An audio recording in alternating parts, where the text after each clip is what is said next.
Welcome back, everybody. And now Lisa Lewis is going to be in the kitchen with us. All right. Woo! I love having people in the kitchen. I love that y'all are here. And like Helen said, just pretend you're standing right next to me and ask a question. I love it. I don't mind at all. So as we go along, or even at the end, if you think of a question, go ahead and type it in there and we'll ask it at the end if we're kind of further along. So welcome to my kitchen in Galveston, Texas. Whoops. I'm glad you're here. Before we start doing recipes, I love recipes. I hope you do too, because we're going to do a few. I kind of want to talk about some of our goals for Christmas. A lot of us think we need to set kind of a weight-based goal. Oh, I'm going to maintain, or I'm going to lose. You know, we hear about the holiday 5, and we don't want any part of that. But instead of making a weight-based goal or a number-based goal, why don't we make an action-based goal? It might be, I'm going to get more exercise. And we really need to do that for ourselves. Take that time, walk around the block, or go at night with your family and see the Christmas lights. Just take that time to fit in a little more exercise. So that's one action-based goal we can make. Another one might be to add some fruits and vegetables. And we're going to talk about that a little as we go along, but we can all use some extra fruits and vegetables. So that's a good action-based goal. And another action-based goal we could do is to eat mindfully. And we hear that all the time. I need to eat more mindfully. What does that really mean? And it really just means slowing down, tasting our food, savoring our food, just enjoying what we're eating. A lot of times when I'm eating, I'll start thinking about, okay, how did you make this? What am I tasting? What is in here? And just naturally, as you do that, you're going to slow down. So mindful eating, we want to kind of work on that. And another thing, action-based, is when you're in front of the buffet, just take a minute and, give it the once over before you dive in and say, okay, what do I want? What do I really want? Because there's a lot of things that are traditional at Christmas that we want to have. It might be our grandma's pecan pie. It might be our sister-in-law's sweet potato casserole. There are those things that come around at Christmas that remind us of family, and we want to have those things. So we definitely want to do that. But as you're going, when you grab your plate, maybe put the vegetables on first, and then round out your plate with those other things that are a little more high carb, maybe a little more, have a little more sugar or whatever it might be. So round it out, and then you'll just have a little bit of room for those other things, because we want to try everything, and we definitely should. So think about eating mindfully at Christmas. And after you load your plate, or after you're finished eating, don't stay around the table. If you're picking where you're going to stand at a party, don't stand by the nibbles. We want to go somewhere else and not stand there, because if you're standing there, you're going to have the temptation to just keep nibbling. And a lot of times, some of those things we nibble on are things we can have anytime. Cheese and crackers, we can have that anytime. So we want to have those things that are important. We want to treat ourselves with those things, but don't focus on those things. And another thing you might do is have a glass of water in your hand. It's hard to have a plate and a glass of water or some other beverage, low-calorie beverage in your hand. That can also reduce your temptation to nibble. So, and it fills you up too. So water is a good filler, makes you feel full and not want to eat more. So just some things to eat mindfully. But let's talk about some things to do if you're cooking for the holidays. I love new recipes, and we're going to go through a few. There might be some we don't get to, but they're on you should have got that handout in your email that has all these recipes so you can do them yourself. But a lot of times I like to see the recipe. I want to see somebody make it. What's it supposed to look like? It sounds good on paper, but does it really look good and taste good and things like that? So it's always fun to have somebody show you how to make the recipe. And, I was talking about how I love having y'all in the kitchen. And a lot of times when we're cooking at the holidays, we feel like we need to do it all ourselves. Somebody might not chop it the right size. I can just do it faster, but people want to help. They want to be needed. So invite people into your kitchen, and especially kids. Kids love to help, and there are things they can do. If you're making maybe a quick bread, you always mix the dry ingredients first. Let them mix the dry ingredients. They can help you with that. Let them decorate the table. Or we're going to talk about something else in a minute that they can do. But There are lots of things that kids can do in the kitchen that are safe for them to do. So seek those out. And it also kind of reinforces that idea of service that we want to instill in our kids, serving others. So it's all around good for us because we get help, and for them too, because people really want to help. And there's such camaraderie in the kitchen. It's fun when we're all trying to do stuff, even when you mess up. It's still funny. It's a memory. We're making memories. So invite people into your kitchen. It helps them to kind of take ownership of the meal too. All right, so the first thing we're going to do is a breakfast recipe. We're going to make a pumpkin smoothie. You know, there's all these pumpkin things around. There's pumpkin muffins, there's pumpkin drinks. And so instead of driving through and get that pumpkin drink that is full of sugar and who knows what else, you can make your own with just a few ingredients. So let's start. The first thing we're going to do is take pumpkin. And when you're buying pumpkin in the store, be sure 100% pumpkin. You want to look at the ingredients because a lot of times it's pumpkin pie filling. They're next to each other a lot of times in the grocery store. So be sure you get that 100% pumpkin because that's all we want is the pumpkin. And that's our veggie. You ever have a veggie at breakfast? I love it. I'm always trying to do that. Okay, so let's get our pumpkin. We are getting 1/4 cup. Scoop it out. And I like to get a knife and just slide it across because that gives you a nice flat. And you can fudge these a little. If you put a little extra pumpkin in there, that is no big deal. All right, let's add this. Let me get my cup over here. Spoon. We have 1/4 cup of pumpkin. Pumpkin is full of so much good stuff. Vitamin C, just all kinds of good stuff. So, and it has a great flavor. All right, next we're going to add 1/4 cup of plain non-fat yogurt.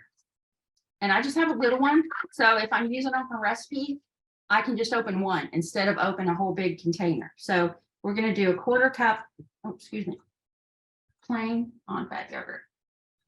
And this is Greek yogurt. Greek yogurt is great. It's packed with probiotics, calcium, all kinds of good stuff, protein. So use Greek yogurt when you can. A lot of times we don't like it as our just go-to yogurt to have with fruit because, you know, it's got a different flavor. It's kind of tart. It's thicker, so the texture is different. But when you can use it in a recipe, you can always do that because you don't get all that kind of stuff. All right, 1/4 cup of Greek yogurt. Next, we're going to add a tablespoon of maple syrup, and this is our sweetener. And some of y'all live in places where you can get really, really good maple syrup. So you're probably going to love this recipe. All right, 1 tablespoon of maple syrup. And now we're going to add some maple flavoring, maple extract. I'm going to add a teaspoon of maple extract. There we go. Just a little more of that fall flavor, that maple flavor. It's always good. All right, next we're going to add cinnamon. We want 1/2 teaspoon of cinnamon. 1/2 teaspoon. There we go. Cinnamon makes everything taste sweeter. So it's going to pump up that sweetness. Add cinnamon to your recipes, even if they don't call for it. It's going to make it sweeter if you're using less sugar. And a lot of times in a recipe, like if your recipe calls for a cup of sugar, you can use 3/4 cup or even 2/3 cup, and it will taste just the same if you're trying to reduce your sugar. And cinnamon will help that too. It'll up that sweet taste. All right, so what else do we need? We have our plain, and we got our pumpkin pie spice. We're going to add 1/2 teaspoon of pumpkin pie spice. There we go. All right. A lot of flavor in this. And that helps with things that don't have as much fat or don't have as much sweetness. When you have these extra seasonings in there, these flavors are going to help you. All right, last thing we're going to add is just a pinch of salt. Just a pinch. That helps bring those flavors alive. All right, and now we need milk. We're going to add 2/3 cup of low-fat milk. And you can use any milk in this. Cashew milk, oat milk, almond milk, any unsweetened milk works great in this recipe. So if you can't do dairy, you can still do this recipe. All right, we're going to do 2/3. There we go. Let me add this. And the last thing we're going to add is ice cubes. 3 to 5, depends on what size your ice cubes are. Mine are kind of small, so I'm going to add 5 to here. All right, close her up. And I'm using my smaller blender cup, but you can use the big one if you want to, whatever you've got works for this. All right, close your ears, and it takes just a second.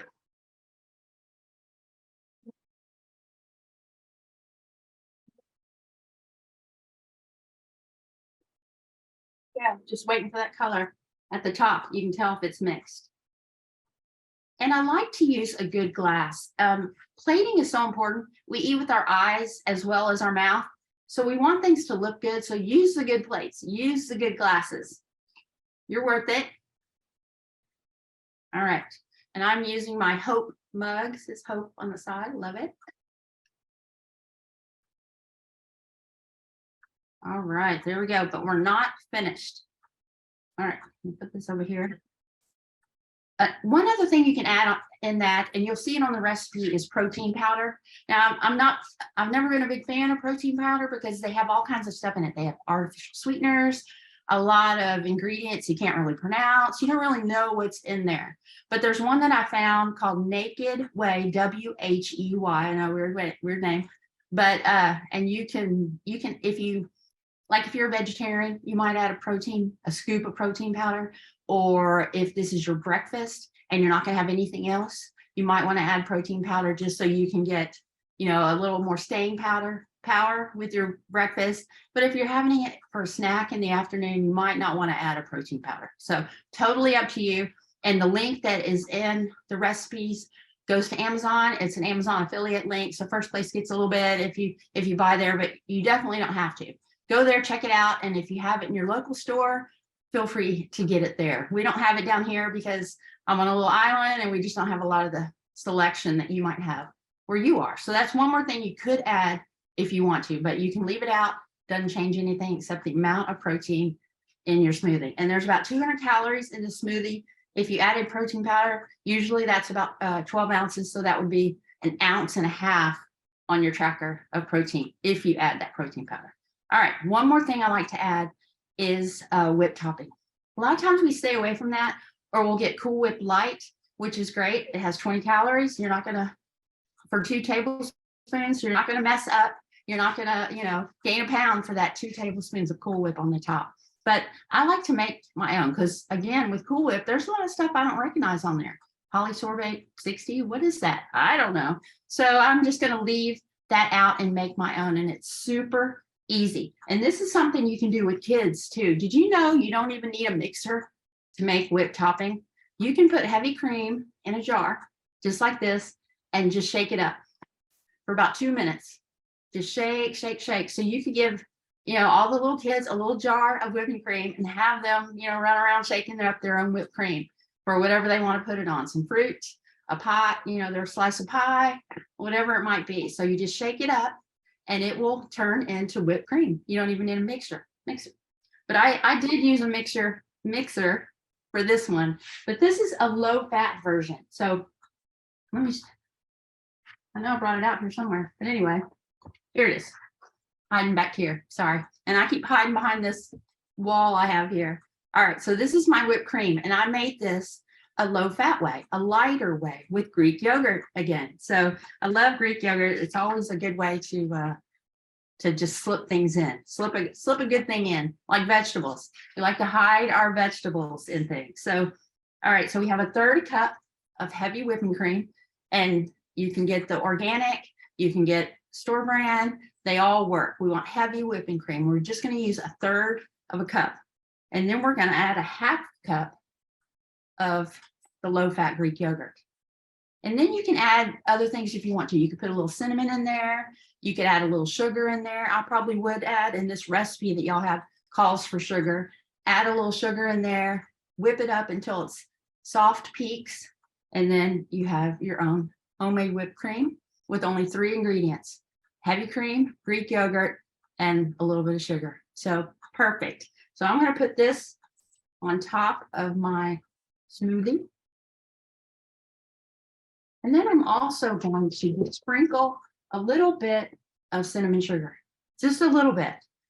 not even a half a teaspoon, just to give it a little color and a little sweetness on top, just a pinch. It just adds a little extra flair. It's not even 4 calories, so why not? Why not just add that little extra flair? And we have our smoothie with a little bit of whipped cream on top, a little bit of cinnamon sugar. It's yum. Does that look like breakfast?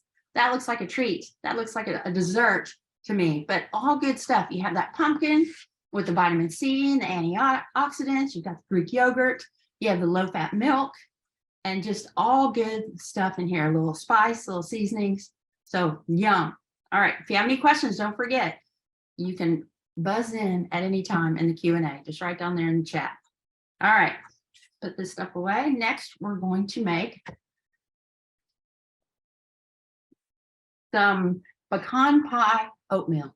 And I love this recipe because you can make it for a crowd or you can make it for yourself to have all week long. It's a great recipe. So we're going to start with 2 bananas. We're going to use 2 overripe bananas. Now, if you don't have overripe bananas or you just forget to buy them far enough ahead to do that, you can ripen your own bananas in the oven. You just put them on a baking tray, still in the peel, at 350 for about 15 minutes. And that will soften them and make them mushy, and they'll work for your banana breads, whatever it is. So that's a super quick way to ripen some bananas if you forgot to do that. So we have 2 ripe bananas in here, and we are just going to mush those just like you would for banana bread. Just mush those bananas, mush them all around. Another good thing about this recipe, you're getting the potassium from the bananas. Yum. We're going to have oatmeal. All right. And you get a workout. I'm getting my little workout here with my upper body. We always love a workout. You could even do some other things too. Your leg raises while you mush. All right. Got those all mushed. Here we go. Next, we're going to add our, let me just clean my hands here. All right, we're going to add some applesauce. You hear that a lot. Add applesauce to your recipe instead of oil, and now you're seeing it in action. So we're going to add a 1/4 cup of applesauce. And this little container, another thing, I like to use the little containers so I don't have to keep opening a big jar. The big jar is bad. I don't use it all. But these are usually, their expiration date is usually a year past when you bought them. So these can sit in your pantry for a whole year before you use them again. So I love these little containers. All right, here's my little 1/4 cup. Gonna pour that in. Don't you love this little 1/4 cup? Got that from my good friend Barbara Amy. Some of y'all may know her. She used to work in the First Place office. Love her. Use this all the time, Barbara, if you're watching. All right, now we're gonna add a teaspoon of that maple extract again. All right, teaspoon maple extract, good. Just for more of that flavor, we want to punch up the flavor. And 2 tablespoons. Now the recipe calls for maple sugar, but brown sugar works just as well if you don't have maple sugar. And sometimes it's hard to find in the grocery store. That's something I would have to order online. We just do not have it down here. So I'm going to do 2 tablespoons of brown sugar instead of maple sugar, because we know brown sugar is just sugar that has molasses. So very similar in flavor profile. All right, 2 tablespoons brown sugar or maple sugar, whatever you're using. And then I need a 1/4 teaspoon of baking powder. It's somewhere, I know it. Here it is.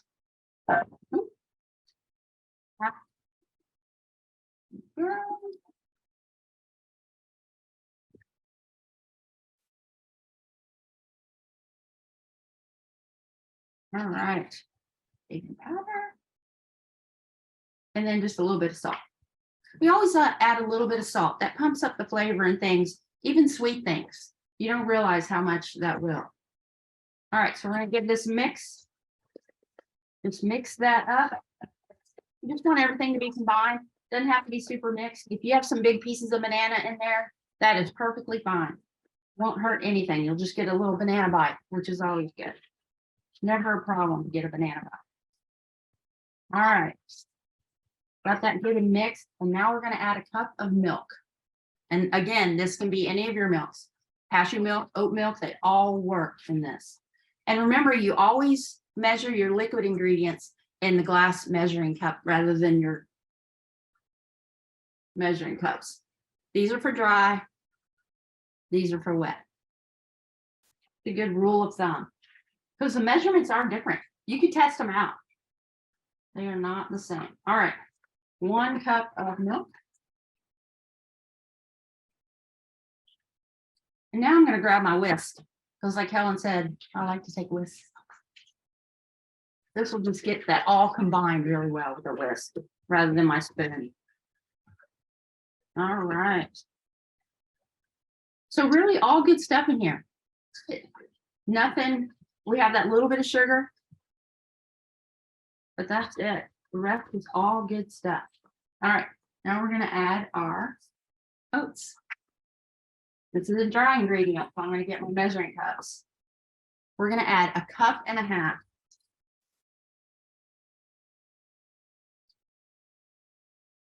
having trouble getting it out there. There we go. It's okay. This recipe does not have to be super. You wouldn't want to put a bunch of extra oats, but oats, soak things up. We know this. So we can go, it doesn't have to be super exact. 1.5 cups. There we go. And we're going to fold those in, which is a little different than mixing. We don't want to just hard mix. We're just kind of folding those in, which means you pull from the side and over. Just kind of go around the edges and flip them towards the center. Fold it in. We see a commercial on TV where they're arguing, what does it mean, fold it in? Did you ever wonder what that means? What does that mean? Fold it in. So instead of mixing, we're just lift, circle and lift and just flip it over. That's what fold it in means. All right. And during this time, we should have been preheating our oven to 375. So you always want to preheat your oven. Sometimes you want to rush it. Oh, it's at 350. It's close enough. But it's really not. You really need to get it to that temperature before you put it in the oven. And try not to open the oven because that cools it down. Sometimes you have to check something when it's getting towards the end, but you don't want to really open it in the middle because that's going to cool down your oven and change your cooking time and change a lot of things. So we need that oven at the temperature that it tells us in the recipe. Somebody's figured it out. Let's do what they say because they tried it. They figured that out. I love it. All right. And we're going to put this in a 2.5 quart casserole. And you want to spray this first. I'll do that. Cooking spray because it will stick. So we're going to spray our pans. And spray. And now we're just going to pour it in. Get my spoon. So we want every drop of this. All right, got it all poured in. And now we're going to make what makes it a pecan pie oatmeal. We're going to make our topping. All right, so let's get a little bowl. And well, I can do this in a smaller bowl actually, because we're only using 1/4 cup of pecans. So it's not a lot, just enough for each person to have a little pecan pie, little pecan in their oatmeal. But we don't want to cover it because a little pecan goes a long way and it adds up calorie wise. So we can get in trouble with nuts if we try to just go random with that. So 1/4 cup, not a lot. Just 1/4 cup in there. And now we're going to add some, let me move this over here. There we go. Now we're going to add some maple syrup again. Look, I didn't realize till after that I had a lot of maple in this, but it's fall. Why not? Maple syrup is good. All right. There we go. We're going to add a little, just going to coat them. Just going to stir them up just a little bit, just to coat. We want them all coated. So if they look dry, you need to keep mixing a little more. And that was 1 tablespoon of maple syrup. All right, get those good and mixed, all covered. All right, this is a great recipe, and we just put these evenly over the top. There's not a lot, so you can do it with your fingers or just with a spoon. We just kind of want everybody to get some. And this is a really generous recipe. It has 4 servings. I'll show you in a minute. All right. Get all my pecans on there. Pecans have lots of good stuff. Fiber, protein, good stuff. Gives that ooey gooey like you're used to from a pie, you know, a pecan pie. You have that ooey gooey pecans on top are the best part. Love it. All right, a little bit more. Here we go. Let me show you. All right, can y'all see that? Just kind of spread those evenly over top. Looks good? Look good? All right. And here is our end result. Look at those servings. Look at the size of that. Very generous servings, yummy. You can freeze these, just wrap them individually in plastic wrap, or you can keep them in the fridge for a week and just eat them, you know, all through the week. A good breakfast to make ahead for you, or if you're cooking for a crowd, you can make a bunch of these and just feed everybody whenever they want to eat. I want to come to Texas right now and eat And those. have one of these. Yes. Oh, it's wonderful. Yes. And I just texted Linda Lerner and said, we're making that pumpkin smoothie next week when she's here. We're going to try it out. Why not? There you go. Yeah. It's so good. It is really good. Because Linda's coming here to visit for Christmas. So get a bonus visitor this year. So Yeah. Lisa, that is just so good. Great. All right. Are you on here because you have a question, or I'm out of time? You're out of time, but I'm glad to cede my time to another recipe. What if I just do one more really quick one? Good. Because this one is for kids, and I keep trying to bring kids into this because we all have kids around, you know, around this time of year. There are a lot of kids running around. So this is another good one for kids. These are Christmas balls, and they have no baking, and we only use one bowl, and we spread them out over a pan. So that's another one, but we use parchment paper. So that's the first thing you want to do is just put some parchment paper in a little pan. So that keeps your pan clean.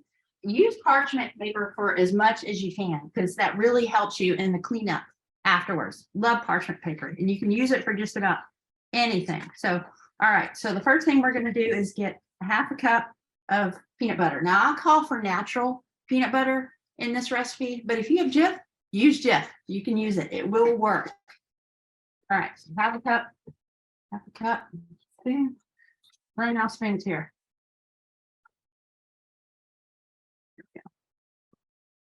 All right.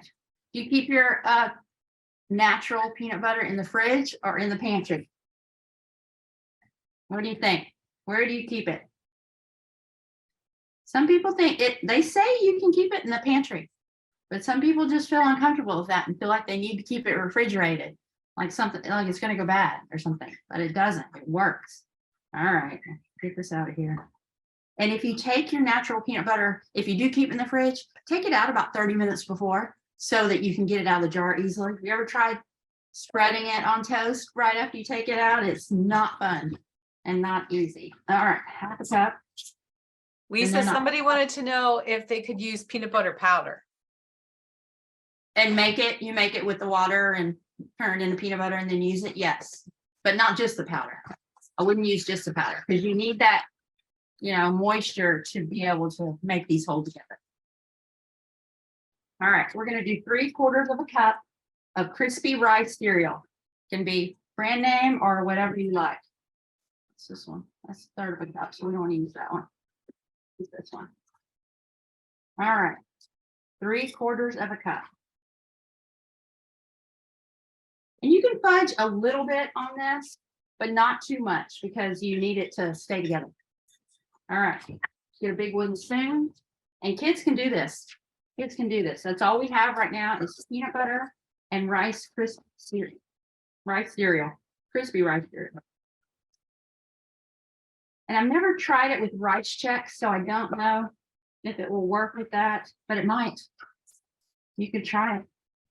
Because they'll probably break up just like these will a little bit. All right, we're just mixing these up. We just have peanut butter and cereal. We're not adding any sugar, anything. All right, and they're mixed. Super quick. This is a super quick dessert. And now we're going to roll these into balls. about 2 teaspoons. And you want to really smush these together. Don't leave any like little Rice Krispie treats sticking out, because we're going to dip these in chocolate. So we don't want them breaking off. We want it to be a good, nice ball like this. Good firm ball. And then we're going to put these on our parchment paper, put them in the freezer for about 15 minutes just so they get firm. And then we're going to coat them in chocolate. And you can use whatever chocolate you have. If you have chocolate chips, those will work. Whatever chocolate you have, you could even coat them in white chocolate if you want to. Now, just remember when you're heating, melting chocolate in the microwave, which is much quicker than a double boiler, you don't want to heat it too much. Have you ever done that? You're heating up your chocolate, trying to melt it, and it just seizes up. Can't do anything with it. It's all grainy. So the key to that is do it for a minute and then stir it. And then do it in small 20-second increments. A lot of times you'll do 20 seconds and take it out, and it still looks like chocolate chips. And you're thinking, that didn't melt at all. But you have to stir it. When you stir it, you'll find, oh yeah, it is melted. So that'll keep you from going too far and seizing up your chocolate. All right, I know we're out of time, so I just want to show you. Here is our balls. And you can keep those in the fridge or the freezer and just pull them out whenever you just need one, especially in their freezer. A lot of times if we freeze our cookies, we can't just go through a whole sleeve because they're frozen. It takes longer to eat, but these are a great kid treat that they can make. All right. No, those look really dangerous to me, but they look yummy. Yeah, they're really good. I don't know that being in the freezer would make them any safer from me, to be honest. Maybe not. And they're about 100 calories a ball, if you're wondering. Oh, 100 calories a ball. Oh, goodness. Yeah. Okay. That's yummy. I love it that the kids can make it, though. That's an easy thing. And they would be successful and they're ready right away. It doesn't take. They're edible immediately. Cool. All right. Any last minute questions before you take over, Helen? I don't know. I don't see any, but we got different things on the peanut butter, every fridge and pantry, both of them. So thanks, Lisa. We love it. And guys, these recipes, we'll send them in the follow-up email, but they're in the email that you got the hour before you started. And they're also on our website, the access page. So they'll be on the video. So thanks, Lisa. Bye, y'all. So I get to talk to you about being far away, since you all know I live 4,000 miles from my kids. And so I just had a fun thing. I talked about this in my newsletter article, and it basically is just staying in kind of constant contact. We use text messaging, but maybe use an app, and our family is constantly sending pictures of what's going on in our lives. And so I talk to my kids maybe once a week on the phone, but we text message on a regular basis. And so I just wanted to tell you this funny story. Some of you guys may have you watched The Repair Shop?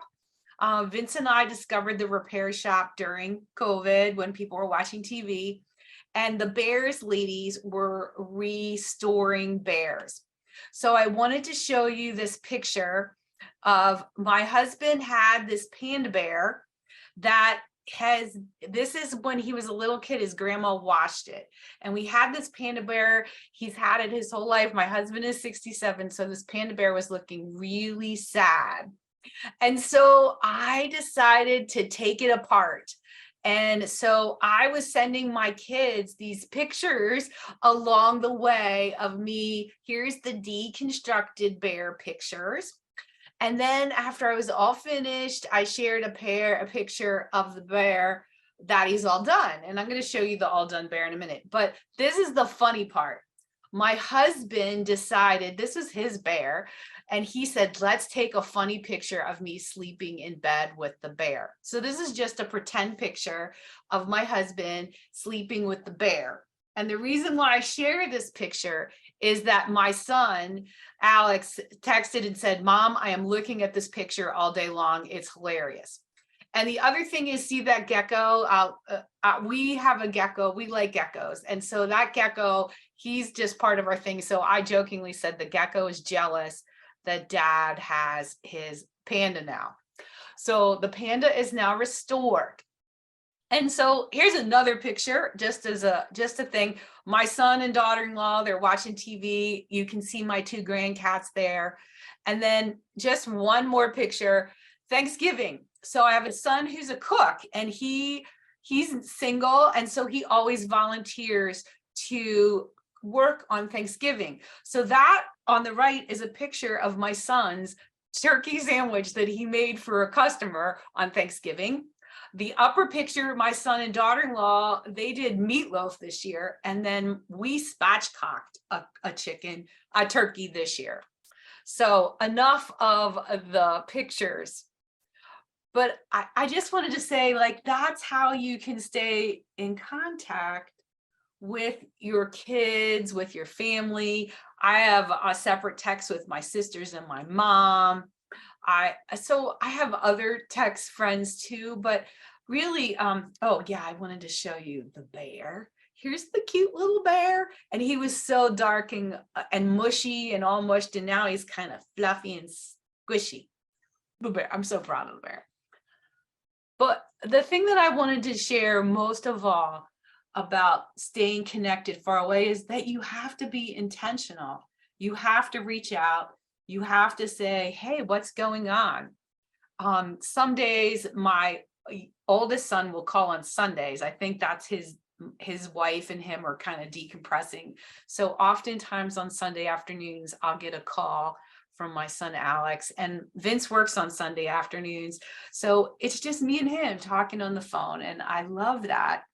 My other son, he's probably never going to call me, so I have to text him and say, hey, you want to connect?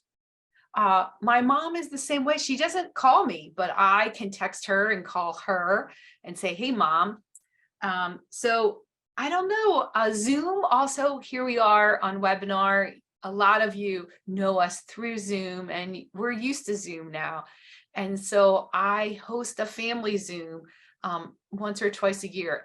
Anybody on my mom's side of the family, all the grandkids and the great grandkids and everybody, and we just pick a time and we go for, hey, let's do it.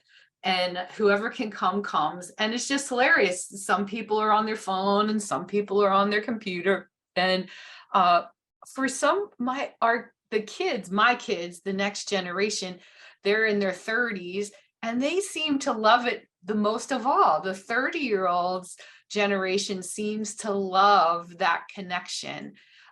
It's just, and they wouldn't organize it, so I organize it. And Zoom, maybe you're not a Zoom person, but maybe there's somebody in your Zoom family and you can have them run the Zoom. But really, once you all get there, it really is about being together and being present with each other and listening and hearing each other's stories and just loving one another. Oftentimes during the holidays, that seems very easy and natural, but I really want to talk about all the time. How do you stay connected even when it's not the holidays? How do you stay connected? And I think we need to be intentional, and we need to be purposeful about reaching out and being with one another. And so I just thank the Lord that we have people, and some of us maybe you have extended family that you need to reach out to. Maybe I know there's several of us that are alone or just the two of us, and we have to sometimes travel to go be with one another. But with technology today and text messaging, it gives us a way. So that's my main theme, is we have to be intentional, and we just have to do it. And maybe you're the person to organize the get together for your family. So now I know Megan and Vicki hopefully are standing by to join us. Oh, I see. Is that Hadley too? Or Hensley? I can't tell. It's Hadley. It's Hadley. That's what I thought. Yeah. Oh. Hadley wasn't feeling very well a few minutes ago. And, you know, Christmas it's in the winter. And sometimes we get a little sick. I'm going to change my view. Hang on, you guys. So that, there we are. She wasn't feeling good. And I said, it's okay. Just come and stay with me and your mom. So this is my daughter, Megan, and my granddaughter, Hadley May. Yes. And we have been having the funnest Christmas ever, thinking about some of our fun things that we've done as a family over all the years. And so Hadley wants to tell you about a fun thing that we did last night. I cutted my grandma's hair. Can you say it one more time, louder? I cutted my grandma's hair.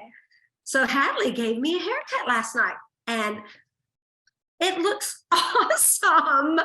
So I had this, my hair was like way down to here, and I was so tired of it. And I wanted a fresh haircut for today. And it was what, 9 o'clock last night? Something like that. And Hadley said, Grammy, I'll cut it for you. And she gave me, was this your first haircut that you've given anyone? So it was my Christmas haircut given to me by Hadley May. And I think she did a great job. So are you okay? Do you want to sit here while your mom and I talk about Christmas? All right. Okay. She is so much fun. And so is my daughter, Megan. And Megan and I were just the last few days, as we've been thinking about what we were going to talk about, that our story, our family's Christmas stories are a lot like the Seegers family. We did the Christmas card thing too. You remember that, Meg? Every night at dinner, we'd pick one out of the pile. We Pray even for the had family. people in our church say, I'm sending my Christmas card to you in October so that you can start praying for our family. And so we did that. And so Meg's going to share a little bit about some of the things that she remembers in our family growing up. Hopefully the things that you can share on, Yes. on Oh, yes. public television. Yes. One thing that I loved about the Christmas season is we had a singing Christmas tree at our church, and our whole family's involved. We helped with, one of my brothers helped with parking. I got to do one of the dances in it, sing handbells. But when I think back of that, we were tired, and it was the week before Christmas, and we were there all day, all night. But serving, and that's what we did at Christmas, is as a family and ministry, we served at Christmas. And that is one of the most impactful things that I remember leading up to the day of Christmas, is all that we did at our church for other people. And many of you, Christmas was around your church. And how wonderful that we would be able to serve one another, minister to your community in your church all through the Christmas season. We had the best family memories of those years doing all those Christmas pageants. I think both of your brothers, Mark and Mackenzie, both were probably baby Jesus more than one time. And then Michael, remember he did that Christmas rap?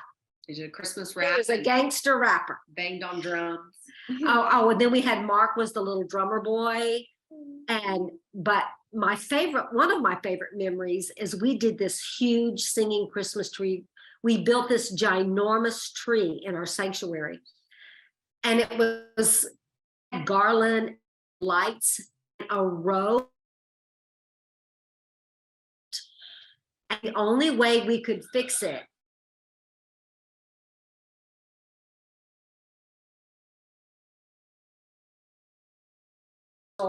and he was small enough to crawl up, find the wire, and fix and save the day, save the singing Christmas tree lights. No, Uncle Mackenzie, because he was just little, and he can still fix anything. He can fix anything. But lots and lots of Christmas memories of most of them revolving around church. And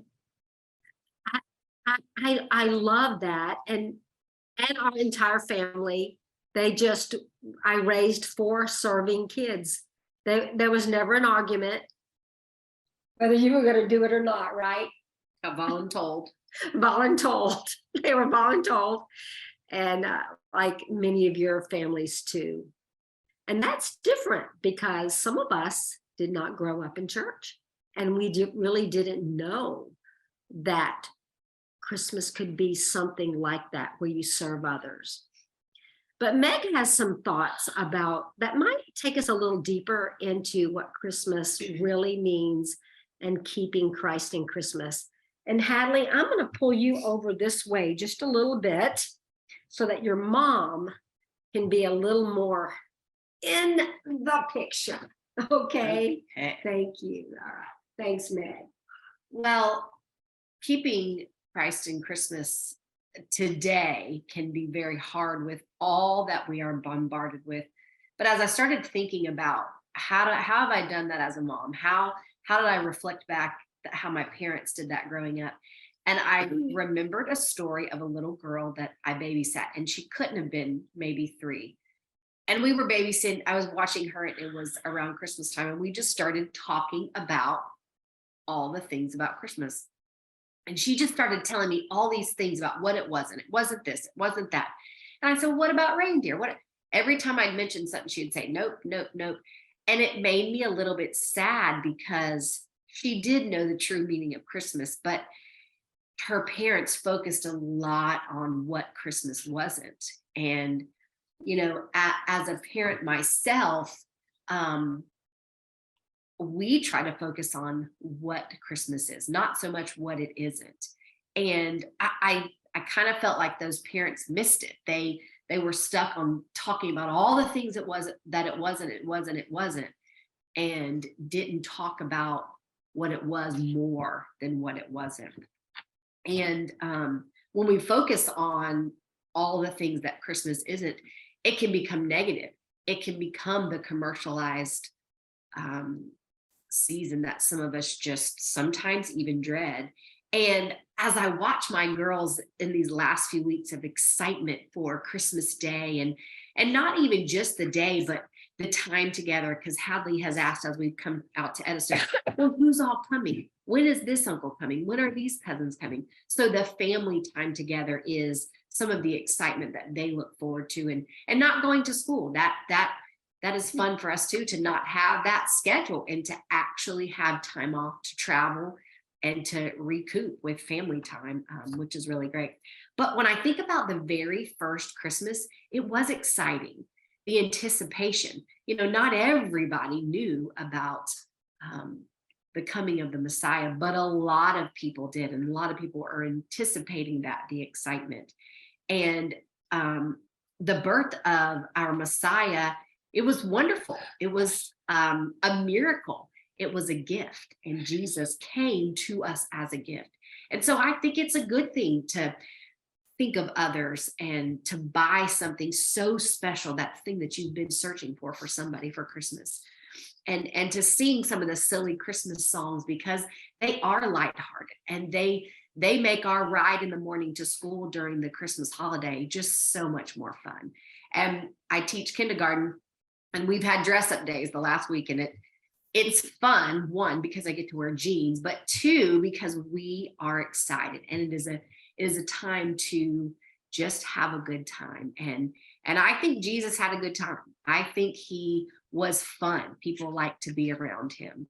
And so those parts of the true and original Christmas story can be connected in so many things that are true about the holiday season right now. And how he came as a baby. And I think Megan or maybe Aaron mentioned that, of the humbleness of him as a king coming as a baby. And we all can relate to that, of the preciousness gift of a baby. And when we have that newness in our families, it's exciting, and we can relate to Mary and to that baby. The other thing that I wanted to share about was sometimes the holiday season, you know, I just said we can focus on the things that it's not, but it can be a hard season. Maybe there's new people in your family, maybe a new baby, or somebody got married, and so there's a new spouse for one of your kids, or maybe someone's not there this season, and that is a hard first or second or third Christmas without somebody, or a new diagnosis, or loss of a job, something that's just different. And our pastor recently has been talking about sometimes we look at the Christmas season and we wish it was maybe how it was before, maybe 20 years ago, or it's just different this year. But what he wanted us to focus on these last few weeks is the fullness. And I have tried so hard these last few weeks with my girls and our family to be present and look at the fullness of what we do have and with our family and time. And I was grateful for a job that does let me celebrate the Christmas season. And that fullness we can carry and not feel like, oh, that kind of fullness, but that our cups are full instead of getting to December 26th and we're glad it's over with and we're depleted. And so living in that fullness of the true meaning of Christmas is what we're called to do. I mean, Christ came to be the savior of the world, and that fullness is enough to last us for many, many more Christmases. And so my challenge for you is think about where you need to be more full this Christmas season. And I don't mean food. It could be maybe like Lisa was just saying, you try a new recipe, or you actually focus on your plate and go heavy on the vegetables. I love how she said that. Have a plan, like lots of vegetables, and build around that. That was a great plan that I'm definitely going to use. But think about the fullness of, even like Helen shared, she is being intentional with being far away and having guests in her home and enjoying her time, the season that she's in. And so we can do that. That's called abundant living. And that is why the Savior of the world came and the true meaning of Christmas. Thanks, Meg. Thank you so much. Do you need to go and take care of Hadley? Is she okay? Okay. All right. She can sit here with me. And in my Advent devotions the last few days, I've been really trying to experience the adventure of God in Christ, because that's what happened when the Word became flesh and made his dwelling among us, that the Word, God himself in Christ, came. What does that mean for us? What does that mean for us in first place for health? What does it mean for us as believers? It means so much. It means his power in our lives. The same power that raised Christ from the dead is the power that lives in us.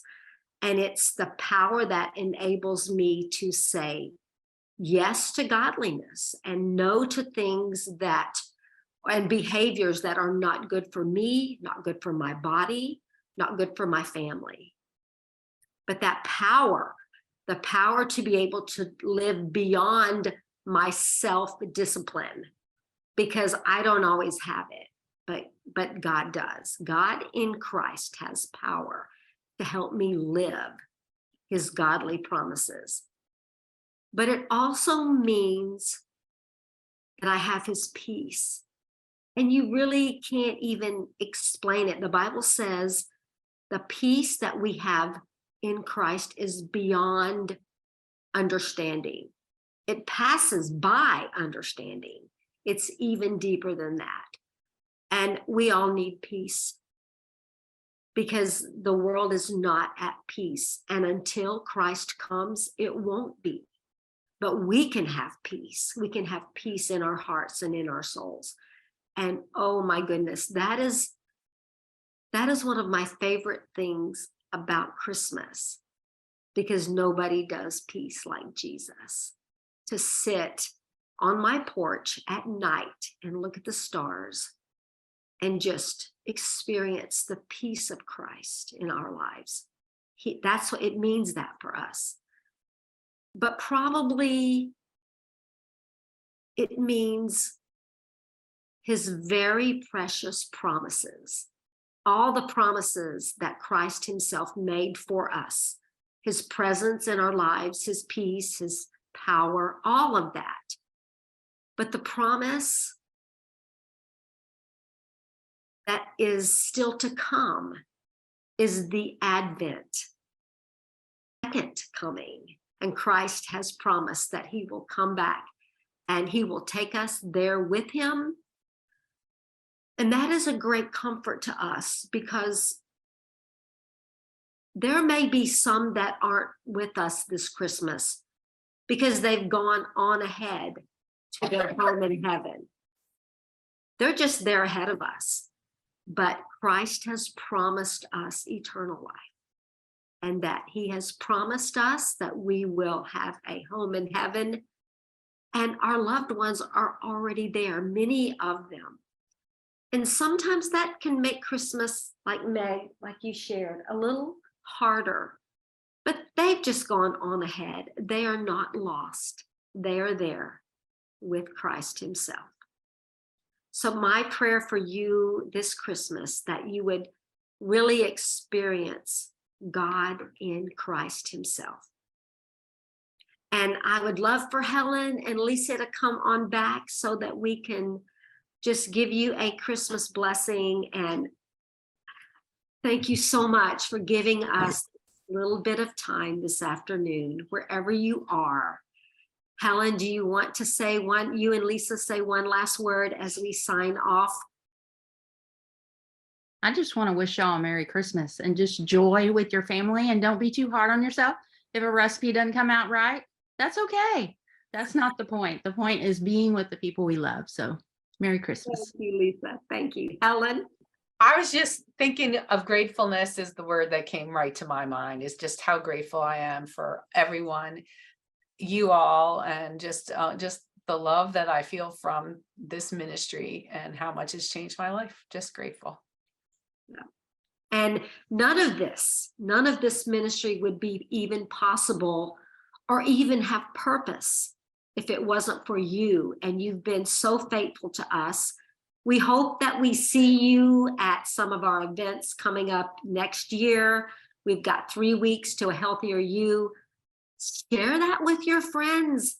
If they're interested or curious about First Place for Health, we have 3 weeks free in January and some other events. Just visit our website, click on events, and you'll see what we're doing around the country in 2023. And we do give thanks for God, his son, Christ, and for all of his provisions, his power, his peace, and his promises. We want to wish you a very Merry Christmas. And I think that's it. Yes. 2022. We'll see you soon somewhere. God bless you all. God bless.